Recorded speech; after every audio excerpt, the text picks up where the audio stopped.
ઓમ સ્વામિનારાયણાય નમઃ. પરમ પૂજ્ય પ્રમુખ સ્વામી મહારાજની અમૃતવાણી સંપુટ 10. આપણો અમૂલ્ય વારસો. સ્વામિનારાયણ ભગવાનની જય, અક્ષર પુરુષોત્તમ મહારાજની જય, ગુણાતીતાન સ્વામી મહારાજની જય, ભગતજી મહારાજની જય, શાસ્ત્રીજી મહારાજની જય, યોગીજી મહારાજની જય.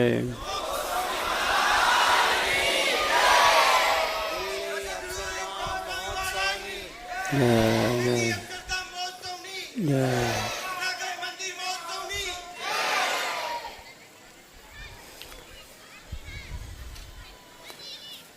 આજે અહીંયા આપણી સમક્ષ બધા યુવકોએ એક આવો સંવાદ રજૂ કર્યો. આપણે બધાએ જોયો, કારણ કે આજકાલ આ વાત ઉપર ઘણા લોકોની માન્યતા સમજણ એવી હોય કે જેથી કરીને આવા બધા પ્રશ્નો ઊભા થાય છે. ધર્મને લઈને પણ ઝઘડા થતા હોય એવું પણ સાંભળ્યું છે.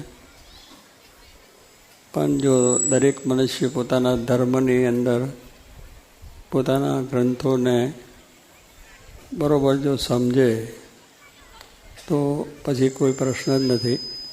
સૌને પોતાના ધર્મમાં શ્રદ્ધા છે, એની રીતે એની પોતાની પાઠ પૂજા જે કરતા હોય એ કરે, એમાં આપણે વાંધો શું હોય.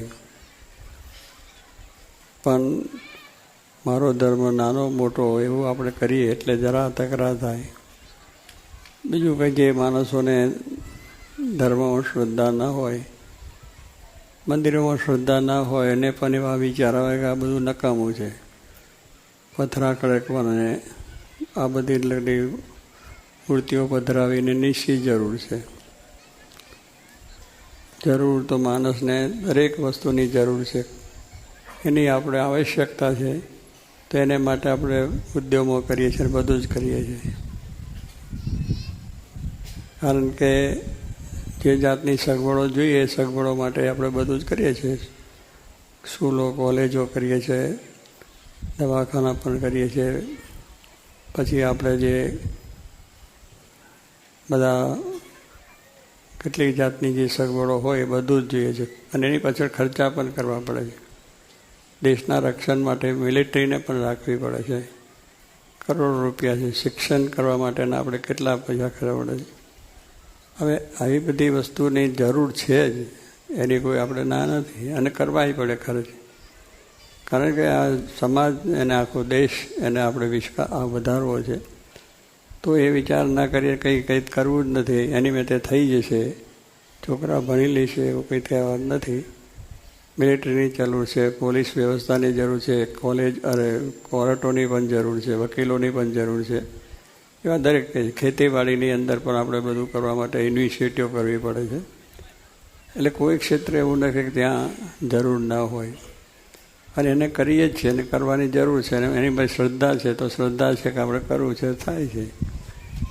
એમ આપણે બધાની અંદર જેને ધર્મની શ્રદ્ધા છે, ભગવાનમાં શ્રદ્ધા છે, એ મંદિરો પણ કરે, મસ્જિદો પણ કરે, ચર્ચ પણ કરે. જે જેના ધર્મ છે એના ધર્મ પ્રમાણે કરે. શીખનો પણ ધર્મ છે, એના પણ એ ગુરુદ્વારા થાય છે. અને જે શિવને શક્તિને માનતા હોય તો માતા મહાદેવનો થાય. એટલે એવી રીતે દરેક મનુષ્યની શ્રદ્ધા છે એટલે કરે છે. એમાં એ ખોટું કરે છે કહેવું, એ બધી વાત આપણે સમજ્યા નથી એટલે કહીએ છીએ.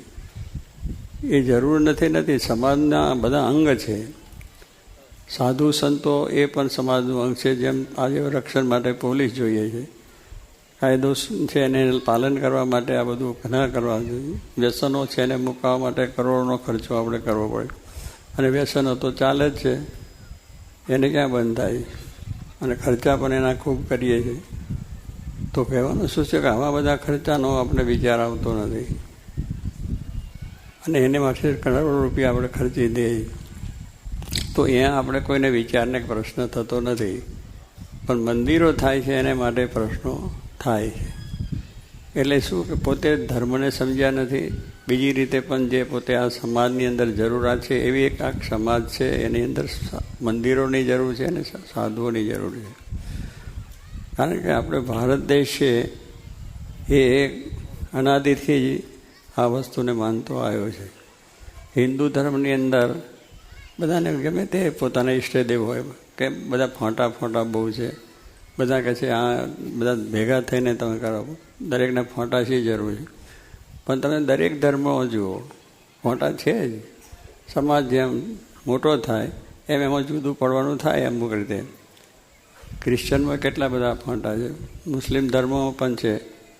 એવા દરેક ધર્મોની અંદર તમે જુઓ તો ફોટા હશે જ. એને જેને જે શ્રદ્ધા થઈ એ શ્રદ્ધાથી ભજે, એમાં આપણને દુઃખ શું થાય છે એ ભજે, આપણે ભજો. પણ ના, આવું બધું થાય છે એટલે ખોટું છે. એટલે ખોટું માનવાનું કોઈ કારણ નથી. અને મૂર્તિઓ કેમ પૂજો છો તો મૂર્તિની અંદર તમે જુઓ તો બધા મૂર્તિ પૂજક જ છો તમે. આખી દુનિયા મૂર્તિ જ પૂજે છે, પોતપોતાની રીતે કરતા છે કોઈ. કારણ કે ખ્રિસ્તી ધર્મો ચર્ચ તો કરવું જ પડે છે, તો ચર્ચની શી જરૂર છે? અંદર ક્રોસ મૂકવો પડે છે, શા માટે ક્રોસને જ માને? ક્રોસની ક્યાં જરૂર છે? લાકડું છે એમાં તો. પણ એને એ લોકો શ્રદ્ધાથી માને છે કે આ ક્રોસમાં ઈસુ ચડ્યા એટલે ઈસુના દર્શન થાય. એટલે એ રીતે એનું પ્રતીક તો રાખે જ છે. પછી કહીએ કે ના અમે તો માનતા નથી મૂર્તિ પૂજાને, એ તે વાત કરવી એ ખોટી છે. મુસ્લિમ ધર્મની અંદર પણ પશ્ચિમ દિશામાં જ એમનું જે રહેવાનું સ્થાન જે એને કહે છે પૂજવાનું, નમસ્કાર, નમાજ પઢવાનું, એ તરફ જ કેમ પડો છો? એ ગોખલા સામે જ. એટલે તમે માનો છો પ્રતિક આમાં અલ્લાહ છે તો એ રીતે પૂજે છે. ચંદ્રને એમ માને છે, ચંદ્રનો દર્શન કરે છે બીજો, એમના થાય છે. એટલે એ મૂર્તિ જ છે, તમે કોઈ પણ પ્રતિક રીતે માનો. ચંદ્રમાં તમને ક્યાં ભગવાન દેખાય છે? એમાં ક્યાં લખાય છે ક્રોસમાં? છે આમે આપણે મૂર્તિઓ કરીએ છીએ, કોઈ પણ પથ્થરની, લાકડાને બી. એમાં આપણે શ્રદ્ધા છે, આપણે તો વિધિસર પ્રાણ પ્રતિષ્ઠાઓ થાય છે. રીતસરની એની જે પ્રતિષ્ઠાઓ થવી જોઈએ એ છે. કારણ કે આપણે એમના વેદો, ઉપનિષદો, બીજા ગ્રંથોથી માનીએ છીએ કે જે પ્રાણ પ્રતિષ્ઠા થાય છે એમાં ભગવાન આવે છે, બિરાજે છે અને દર્શન આપે. એ પરાપૂર્વથી ચાલેલી વસ્તુ છે અને એમાં એ લોકોને દર્શન પણ થાય છે. અને એ બધું ઘણા ભક્તો જેને બધું શ્રદ્ધા હોય તો કામ થાય. જેમાં શ્રદ્ધા નથી એ કશું ના થાય. એ પછી તમને સમાજની શ્રદ્ધા ના હોય તો એમાં કામ ના કરી શકો, રાજની શ્રદ્ધા ના હોય તો ના થઈ ગયા. ખેતી કરનાર માણસ છે એને જો ખેતીમાં શ્રદ્ધા ના હોય તો દાણા વાવવા ના જાય, મહેનત કરવા ના જાય, કાંઈ ના. પણ એ શ્રદ્ધા છે કે હું દાણા વાવીશ તો ગાડું ભરીને લાવીશ. તો દાણો કેમ ઉગશે, નીચે જશે, ઊંચે જશે, આમ જશે, તો એને એ ખબર જ છે. છતાં પણ એ જાણે છે કે આ દાણો ઉગવાનો છે. ભલે બીજા કહે છે કે આમ દાણા નાખી દેશે ઉગવાના જ. તું શું સમજીને આવું કરે? ખોટો ખર્ચો, નકામા દાણા બગાડે. એવું કહેનાર માણસને આપણે શું કહેવું જોઈએ? અને પેલાને શ્રદ્ધા છે તો દાણો નાખીને ઉગે છે. બધું છે. દરેકને શ્રદ્ધા હોય તે વસ્તુ થઈ શકે. પણ શ્રદ્ધા ના હોય તો પછી આવા વિચારો આપણને આયા જ કરે. એમ તેમ થાય, ફલાણું કેમ થાય, ઢીકણું કેમ થાય. એમ કોલેજોની અંદર પ્રોફેસરોની જરૂર છે. સમાજને ન્યાયાધીશોની ન્યાય તો બધા આપણે એ કરવા પડે છે. એને માટે મકાનો બનાવવા પડે છે અને બધો ખર્ચો કરવો પડે, બધું કરે. પણ એ ખર્ચાની સાથે મંદિર, સ્થાન તો બાંધવા જ પડે છે. અને સ્થાનની અંદર પાછા ન્યાયાધીશો હોય છે અને આ બધા સરકારી કામોની આ બધી ઓફિસો બંધાય છે. મોટા બધા ઘણા મોટા કામ થાય છે.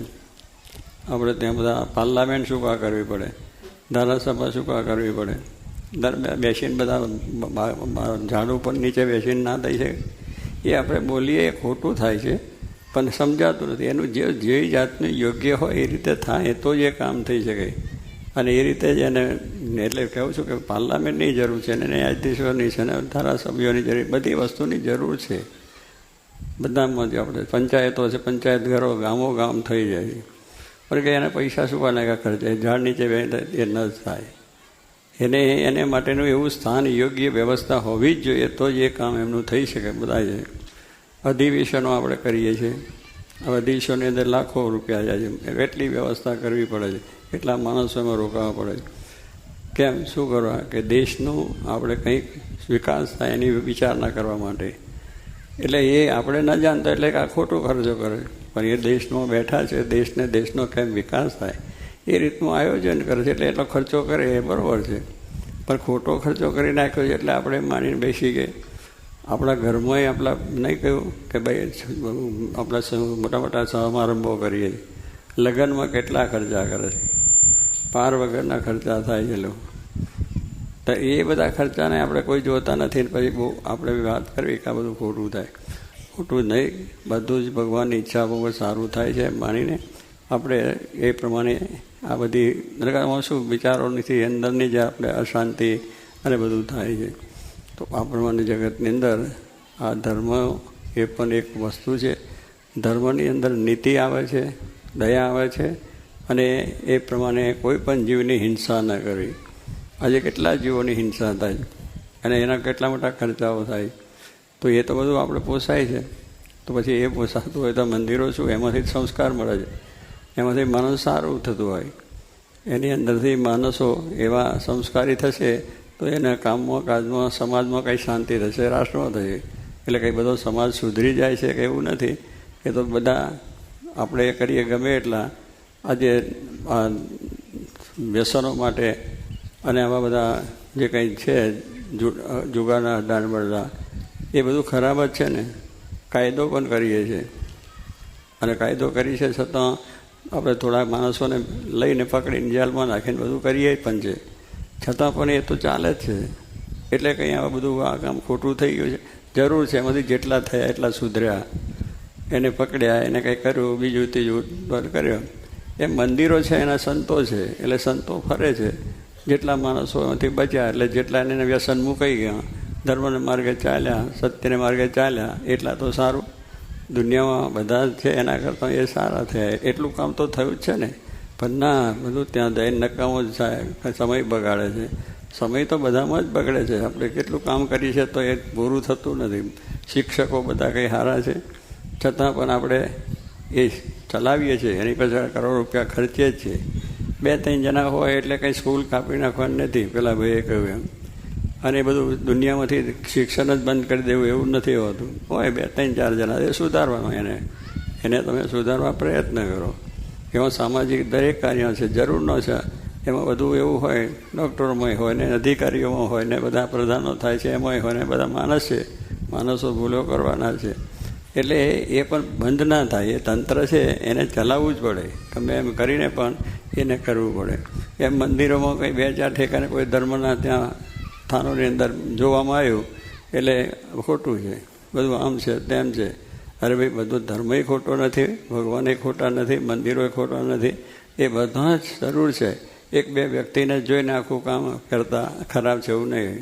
ગામની અંદર 2-3 જણા એવા જરા હોય, તોફાની હોય અને લોકોને હેરાન કરતા હોય અને બધી જાતના વ્યસન દૂષણ કરતા હોય. હવે એટલે કરીને એક ગામ ખોટું થઈ જાય, એ ગામને બાળી નાખો, એ કશું ના થાય. એને સુધારવાનું માણસ ના સુધાર તો આપણે કરવાનું.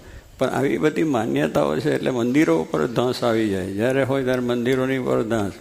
પણ હવે આપણે તો બધા હિન્દુ છે, હિન્દુ એ તો પોતે વિચાર કરવો જોઈએ. હિન્દુ થઈને આપણે જો આવી રીતના વિચાર કરીએ કે આ ખોટું છે, હિન્દુ કોઈ પણ રીતે તમે હિન્દુ છો, ભગવાન મંદિરમાં જાઓ કે ના જાઓ, પણ કોઈ બીજી રીતે પણ તમે એ શાસ્ત્રોને એની અંદર ને બધા મર્યાદાઓ પાડો. એમને પેલા કહી ના કહ્યું એ તમારા મા હોય, બેન હોય, દીકરી હોય, મા, બેન, દીકરી અને બહુ પોતાની પત્ની હોય, તો તમે વ્યવહાર કેવો કરો? બધો પત્નીના જેવો વ્યવહાર થાય તો કેને મૂર્ખ લોકો કહીએ. એનો વ્યવહાર એની રીતે મા એટલે માની જોડે જે રીતનું મર્યાદા હોય, સ્ત્રીની સાથેનો એનો જે વ્યવહાર હોય, બેન તો બેનની રીતે, દીકરી દીકરી રીતે. પણ એ કોને તમને કહ્યું કે આ મા છે, બેન છે, દીકરી છે? એ શાસ્ત્રોમાંથી આવ્યું છે. શાસ્ત્રોએ આપણને આ વાત સમજાવી છે, આપણા જે ઋષિમુનિઓ થયા એને. અને એ રીતે દરેકની મર્યાદાઓ છે. તો એ બધી જો મર્યાદાઓ આપણે સમજતા હોય તો એને જો માન્ય કરતા હોય તો તમે પછી ભગવાનને માન્ય કરવાના છે કે એ પણ એક વસ્તુ સાચી છે. પણ કહેવાનું શું છે કે ના, આ વ્યવહાર ના થાય, પણ તમે આવતો વ્યવહાર કરો છો એનો વિચાર કરવાનો. તો આ પ્રમાણે આપણે આ વસ્તુ છે એ કેટલીક વખત સમજ્યા વગર, અગર મેં કહું ને, ધર્મને બહુ ઊંડા ઉતરતા નથી, ઉપરનું સાંભળી અને આપણે બધું કરીએ છીએ. પણ દરેક ધર્મમાં ઊંડા ઉતરો તો પોતાનું કાર્ય થાય અરે સમજાય અને કોઈ ઝઘડો નથી. ભગવાન શ્રીજી મહારાજે શિક્ષાપત્રીમાં એક વાત લખી દીધી કે ધર્મજ્ઞ એવો સદાચાર. ભગવાન સ્વામિનારાયણ કહ્યું સદાચાર બધા સદાચારી બનો, કોઈને વ્યસન નહીં, દૂષણ નહીં, અફીણ ગાંજો કશું જ નહીં, અને પવિત્ર જીવન જીવવાનું, અને પોતે આ પ્રમાણે જેમાં તમને આસ્થા હોય તો ભજન કરો. ધર્મ છે એ કંઈ એક વ્યક્તિનું નથી, દરેક વ્યક્તિને ધર્મ છે જ. દરેક વ્યક્તિએ ધર્મમાં ચાલવાનું છે તો એને માણસ કહેવાય. સત્ય, દયા, અહિંસા, બ્રહ્મચર્ય આદિ ગુણો છે એ જે માણસમાં હોય તે માણસ કહેવાય, અને એ ના હોય તો પછી માણસ ના કહેવાય. જેમ પશુઓ છે એને કંઈ છે એ બધું કેવી જાતનું, એ પોતાને મા બેન દીકરી છે એને ખબર જ નથી, એટલે પશુ. આપણે મારે જ બુદ્ધિ આપી છે, જાણીએ છીએ કે આમાં બેન કહેવાય, અને એ બાપાને આપણે થાય છે. તો એટલે દરેક વસ્તુમાં સમજ્યા ના હોય તો થઈ જાય છે. એમાં આપણે દારૂ, સત્ય, દયા, અહિંસા, બ્રહ્મચર્ય, કોઈ જીવની હિંસા ના કરવી. પશુઓ માનીને પણ માણસોની હિંસા થાય છે આજે, એનો વિચાર નથી કરતા. પણ કોઈ જીવની હિંસા કરીને આ આપણો હિન્દુ ધર્મ સમજાવાય. અને સર્વ ઉપર દયા રાખવી. સર્વ જીવ પ્રાણી માત્ર દયા ધર્મ કા મૂળ હે, પાપ મૂળ અનિમાર. એ દયા રાખો અને પાપ ના કરો, બધું છે. છતાં કોઈ થતું હોય તો એ માણસને એની ભાન નથી, ખબર નથી, એટલે કરે છે. એમાંથી આખું ધર્મ સુધી લઈ જાય, મંદિરો ખોટા થઈ ગયા, બીજું એના ઉપર તરત જાય. ભાઈ 10 માણસ એવા થયા હોય ખરા, બધું થાય છે, એનો બધે હળો છે, બધે હળો આપણે કેમ બધું વ્યવસ્થિત રાખીએ છીએ. એટલે એવી થોડીક આપણા શાસ્ત્રો વાંચે, ઊંડા ઉતરે, તેમને ખબર પડે વેદો શું છે, ઉપનિષદો શું છે, આ છે તે છે. કેટલા સુંદર શાસ્ત્રો છે. આપણા જીવ માત્રની હિંસા કરવાની ના પાડી, પણ છતાં આપણા સ્વભાવ, પ્રકૃતિઓને આપણા કર્મ એ હોય છે, એટલે આપણે ભાઈ આસક્તિ છે ને, હું બીજાનું લઈ લઉં, લૂંટી લઉં, હું મારું જ છું, હું જ મોટો થઉં, પૈસા અને સત્તાનો મોહ અને આપણા મોટા થવાનો મોહ છે, એટલે બધું થયા કરે. પણ એ બધી વસ્તુની અંદર આપણે સમજવું જોઈએ કે આ સત્ય છે, બોલવું તો સત્ય બોલવું, બીજાનું હિત થાય એવું બોલવું, બીજાને સારું થાય. બોલવાનું તો છે જ, પણ શાસ્ત્રો કહે છે કે સત્ય બોલો, એટલે જે સાચું છે એ જ તમે બોલો. પણ સાચું ને જૂઠું જ બોલ થાય તો એ પછી તકરાર થાય, બધું થાય. પણ એને જીવનમાં જે વસ્તુ કરવાની છે કરે નહીં, પછી બીજા આર્ગ્યુમેન્ટ થયા કરે. દયા જોઈએ બધાને જીવ દયાની વાત છે. દરેકને પર જીવા રાખો. તમે તમારા ઘર કુટુંબ પર તમને દયા છે એવી દયા બધામાં રાખો. તો શાસ્ત્રો એ શીખવે છે કે દયા ધર્મનો દયા તમે રાખશો તો બધા જીવોની અંદર શાંતિ થશે, બધાને વસે. અને એવા મહાન સંતો ભક્તો થયા છે અને બધું કાર્ય કરે છે. તો કહેવાનું શું છે કે આપણે આ પ્રમાણે આપણો ધર્મ હિન્દુ છે એને જરા સમજીએ, બીજા ધર્મોને પણ સમજો. અને એની અંદર જે સમજીને કરતા હોય એને આપણે બહુ એ નથી. ભગવાન શ્રીજી મહારાજ કહ્યું કે તમને જે ઈષ્ટદેવને માનતા હોય, જે ભગવાનને માનતા હોય, જેમાં તમને શ્રદ્ધા હોય એમાં તમે પૂર્ણ રીતે એ ભગવાનની આસ્થા રાખો અને એમાં બરોબર રીતે તમારી ભક્તિ થવી જોઈએ. એમના આદેશોને માન્ય આપવું જોઈએ. તો પછી આપણે વાંધો નહીં. અને બીજું કહ્યું કે એ બધાને આદર આપો, કોઈના ધર્મને આદર આપો. જે કોઈ કાર્ય થતું એમાં આદર આપો. ગામમાં થતું સારું, કોઈ સ્કૂલ થતી કે કોલેજ થતી કે બધું થતું હોય તો એમાં મુશ્કેલીઓ કરનારા 2-5 હોય જ છે, એટલે કાર્ય ના થાય એવું કરવું જ જોઈએ ને. એવી રીતે આપણે માનીએ કે ના આમાં તો પેલા કહેતા હતા એટલે કહેતા, તો એ પણ નથી. એટલે દરેકની અંદર આપણે એ રીતે સત્ય, દયા, હિંસા, બ્રહ્મચર્ય, એટલે સ્વામિનારાયણ ભગવાને કહ્યું કે ધર્મ વગરનો ધર્મ છે એ સદાચાર. સદાચાર એટલે સારું આચરણ. એ પછી હિન્દુ હોય, મુસ્લિમ હોય, ખ્રિસ્તી હોય, બુદ્ધ હોય, જૈન હોય, શક્તિ હોય કે શિવ સબ જે દેવો છે બધા, હનુમાનજી ગણપતિને માનતા હોય એમાં ભલે ને માને, એને ધર્મમાં રહેવાની વાત છે. એ પછી એને સદાચારી જ બનવાનો છે કે ભાઈ આ સારું આચરણ એના જીવનમાં થાય. એમાં તો સ્વામિનારાયણ ભગવાનના વખતમાં હિન્દુ હતા ને મુસ્લિમે હતા ને પારસી હતા ને શીખો હતા ને બધા હતા. અને એ પારસી એક આપણે સુરતમાં છે અને મહારાજે પાઘડી આપી હજુ રાખી એના વંશની અંદર. અને શીખોય હતા અને ત્યાર પછી ભાઈ મુસ્લિમોય હતા, ખોજા હતા, હવે હરજી ઠક્કર, લાડોખર, બે કારભારી, એમનો તમામ જાતનો વહીવટ કરનારા. એટલે કહેવાનું શું, આવી લાખ રૂપિયાની અરજી ઠક્કરે પોતાની ઉઘરાણી છોડી દઈને ભગવાન સ્વામીની સેવા, એને કેટલો મહિમા સમજાયો છે. એટલે સ્વામિનારાયણ ભગવાને એવો ભેદ રાખ્યો નથી. પણ આ ભેદ ક્યાં છે કે આપણી બુદ્ધિના ભેદ છે. આપણી બુદ્ધિ એવી છે કે જે બુદ્ધિને તમે કેળવો તો તમારી બુદ્ધિથી સારું થાય. એક આપણે બુદ્ધિથી ચલાવીએ તો મોટી લડાઈ થઈ જાય, અને એક બુદ્ધિ એવી લડાઈ કે સારું થઈ જાય. આ બુદ્ધિનો છે અંદરનો આપણો જે એક છે તે, પણ ભગવાન છે આપણને સારી બુદ્ધિ આપે. બધું આપ્યું છે ભગવાને સારા માટે, બુદ્ધિ આપી સારા માટે, લોકોમાં શાંતિ થાય એટલા માટે, એનાથી જ્ઞાન થાય, જ્ઞાને કરીને સુખિયા થવાય. એટલે એ આપણે આંખ આપી સારું જોવા, કાન છે સારું સાંભળવા આપ્યા છે, વાણી છે સારું બોલવા માટે છે, હાથ છે લોકોની સેવા કરવા માટે છે, પગે ચાલીને સેવા કરવાની. આ બધા અંગ છે આપણા પરોપકાર માટે છે. પણ આપણે આપણા સુખને માટે ભોગવીએ એટલે પછી આ બધી મુશ્કેલીઓ થાય ને આ બધું ખોટું છે બોલ્યા કરવાનું કાંઈ નહીં.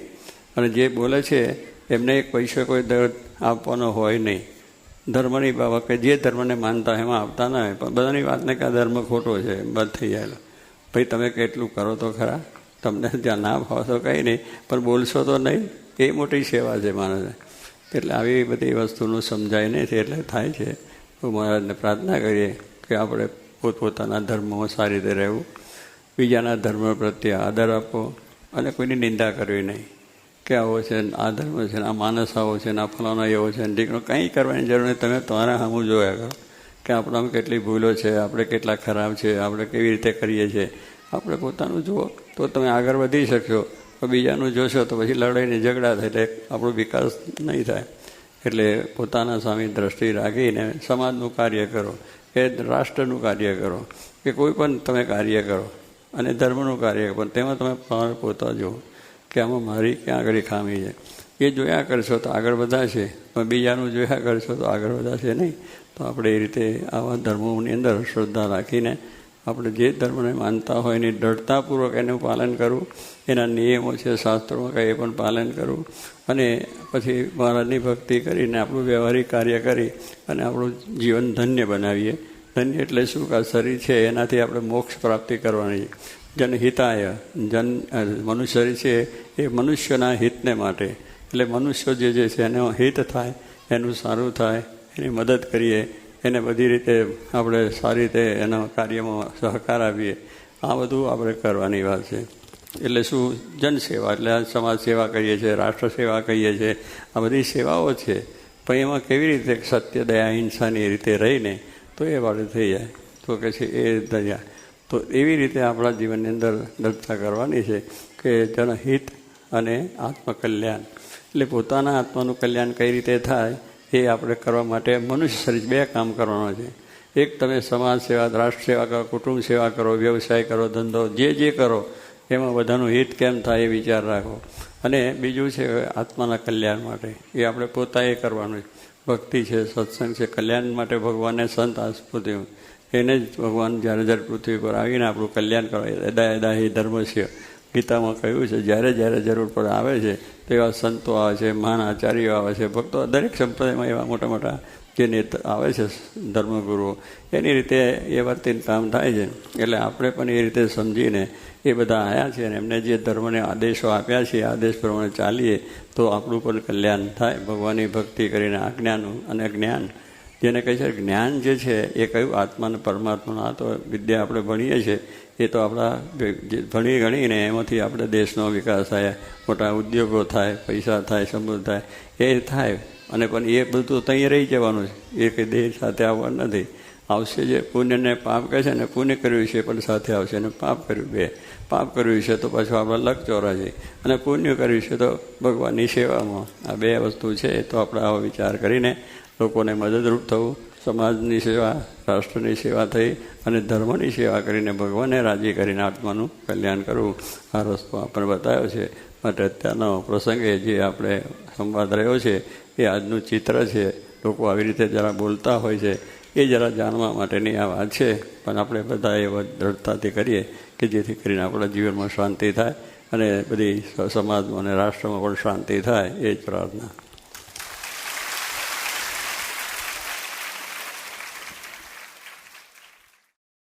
સ્વામિનારાયણ હરે.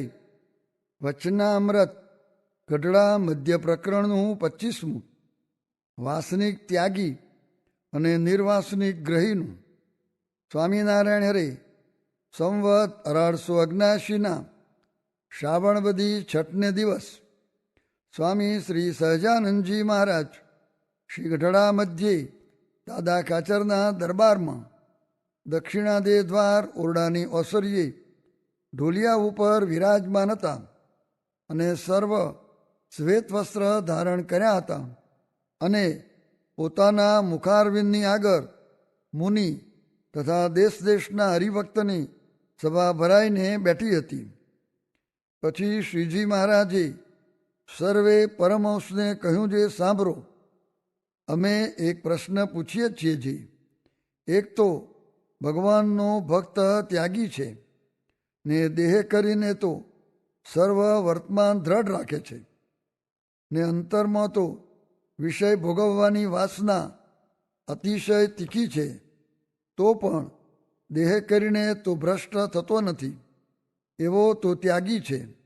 અને બીજો ભક્ત છે તે તો ગ્રહસ્થાશ્રમી છે ને તેને તો દેહે કરીને ધન સ્ત્રીનો પ્રસંગ છે અને અંતરમાં તો સર્વે પ્રકારે નિર્વાસનિક છે. એ બે જણા જ્યારે દેહ મૂકશે ત્યારે એ બે શી ગતિને પામશે? એ બે તે સરખી ગતિને પામશે કે અધિક ન્યૂન થશે? એ બેનો વ્યક્તિએ કરીને જુદો જુદો ઉત્તર આપો. પછી ગોપાલાનંદ સ્વામી બોલ્યા છે, એ ત્યાગી જ્યારે દેહ મૂકશે ત્યારે એને વિષય ભોગવવાની અંતરમાં તીખી વાસના છે, માટે એને તો ભગવાન મૃત્યુલોકને વિશે અથવા દેવલોકને વિશે મોટો ગ્રહસ્થ કરશે અને અતિશય વિષયભોગ પ્રાપ્ત થશે. તે જેવા ભગવદ્ ગીતામાં યોગભ્રષ્ટને ભોગ કયા છે તેવા ભોગને દેવલોકમાં ભોગવશે. અને એ ગ્રહસ્થ હરિભક્ત છે તે તો દેહ મૂકશે ત્યારે નિર્વાસનિક છે, માટે ભગવાનનું જે બ્રહ્મપુર ધામ તેને પામશે ને ભગવાનના ચરણારવિંદમાં નિવાસ કરીને રહેશે. અને પ્રથમ કયો જે ત્યાગી તે તો વિષય ભોગવીને જ્યારે તૃપ્ત થશે ત્યારે તે વિષય થકી વૈરાગ્યને પામીને ને મનમાં પશ્ચાતાપ કરીને ભગવાનનું ભજન કરશે.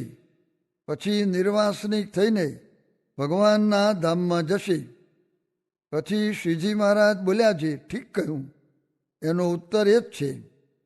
પછી મુક્તાનંદ સ્વામીએ પૂછ્યું છે, એવી દ્રઢ વાસના હોય ને તેની જેને ટાળવાની ઈચ્છા હોય તો તે શો ઉપાય કરે ત્યારે ટરે? પછી શ્રીજી મહારાજ બોલ્યા છે, જેવું ઉકા ખાચરને સંતની સેવા કર્યાનું વ્યસન પડ્યું છે, તેવી રીતે ભગવાન તથા ભગવાનના સંત તેની સેવા કર્યાનું જેને વ્યસન પડે ને તે વિના એક ક્ષણ માત્ર પણ રહેવાય નહીં, તો એના અંતઃકરણની જે મલિન વાસના તે સર્વે નાશ પામી જાય છે. પછી સ્વયંપ્રકાશાનંદ સ્વામીએ પ્રશ્ન પૂછ્યો છે, હે મહારાજ, જેણે કરીને ભગવાન અતિશય રાજી થાય એવું કયું સાધન છે? પછી શ્રીજી મહારાજ બોલ્યા છે, જ્યારે ઘરમાં એક મણ અન્ન મળતું હોય ને ત્યારે જેવી સંતની ઉપર પ્રીતિ હોય ને જેવું દિનપણું હોય, અને પછી તેને 1 ગામનું રાજ્ય આવે અથવા 5 ગામનું રાજ્ય આવે અથવા 50 ગામનું રાજ્ય આવે અથવા 100 ગામનું રાજ્ય આવે અથવા સર્વે પૃથ્વીનું રાજ્ય આવે, તો પણ સંતની આગળ જેવો કંગાલ હતો ને દીનાધીન રહેતો તેવો ને તેવો જ પ્રીતિએ યુક્ત થકો દીનાધીન રહે. તેમજ ઇન્દ્રલોક તથા બ્રહ્મલોકનું રાજ્ય પામે તો પણ સંતની આગળ તેવો ને તેવો જ દીનાધીન રહે. અને ત્યાગી હોય અને તે જેવો પ્રથમ ગરીબ હોય અને જેમ સૌ સંતની ટેલચાકરી કરતો હોય તેવી ને તેવી જ પોતામાં ભગવાનના જેવા ઐશ્વર્ય આવે તો પણ કરતો રહે, પણ સાધુ સાથે પિતરાય દાવો બાંધે નહીં ને બરોબરિયાપણું કરે નહીં. એવા જેના લક્ષણ હોય તેની ઉપર ભગવાન અતિ પ્રસન્ન થાય છે. ઇતિ વચનામૃતમ એવી રીતે ગઢડા મધ્ય પ્રકરણનું 25મું વચનામૃત જે તે થયું. સ્વામિનારાયણ સ્વામીએ વાત કરી જે પ્રહલાદજીએ નારાયણ સાથે ઘણા દિવસ યુદ્ધ કર્યું પણ ભગવાન જીતાણા નહીં. પછી ભગવાને પ્રહલાદને કહ્યું જે એ યુદ્ધે કરીને તો હું જીતાયો નથી ને મને જીતવાનો ઉપાય તો એ છે જે જીભે કરીને મારું ભજન કરવું, મનમાં મારું ચિંતન કરવું, નેત્રમાં મારી મૂર્તિ રાખવી, એ પ્રકારે નિરંતર મારી સ્મૃતિ કરવી એમ કહ્યું છે. પછી એવી રીતે પ્રહલાદે અભ્યાસ કર્યો ત્યારે ભગવાન 6 માસમાં વશ થઈ ગયા. માટે ભગવાનને રાજી કરવાને અર્થે આ ઉપાય સર્વોપરી છે તે શીખવો. સ્વામિનારાયણ સ્વામીએ વાત કરી જે 4 પ્રકારના સત્સંગી, તેમાં પ્રથમ સૌ કરતાં સરસ આત્મા ને પરમાત્માના જ્ઞાનવાળો, ને તે પછી બીજો ધ્યાન ને પ્રીતિવાળો. તેણે કરીને જોડાયો હોય તો તે પાર પડે, ને તે કેડે ત્રીજો આજ્ઞાવાળો, તે આજ્ઞામાં રહીને માંડ પૂરું કરે તે પણ પાર પડે તો તે ઠીક છે. ને તે કેડે ચોથો તે કોઈક સાધુમાં એ જ થયું હોય, તેણે કરીને કોઈક રીતે નભે. એ રીતે 4 પ્રકારના ભક્તના રૂપ કયા. તે પછી હરિજને પ્રશ્ન પૂછ્યો જે 4 પ્રકારના ભક્તમાં પ્રથમ કયો જે જ્ઞાની, તેને કોઈ પ્રકારનું વિઘ્ન આવે કે ન આવે. પછી તેનો ઉત્તર કર્યો જે કોઈક ધક્કો મારે ને પછી પડી જાય ને પાછો ઊભો થાય છે, ને વળી જેમ ચોમાસામાં પડે છે ને ઊભો થાય છે તેમ વિચારે કરીને દેશકાળને ટાળી નાખે ને દેશકાળ તો આવે ખરો, એ ઉત્તર છે. સ્વામિનારાયણ સ્વામીએ વાત કરી જે સારા ભગવદી સાથે જીવ બાંધવો એ જ સત્સંગમાં રહ્યાનો હેતુ છે.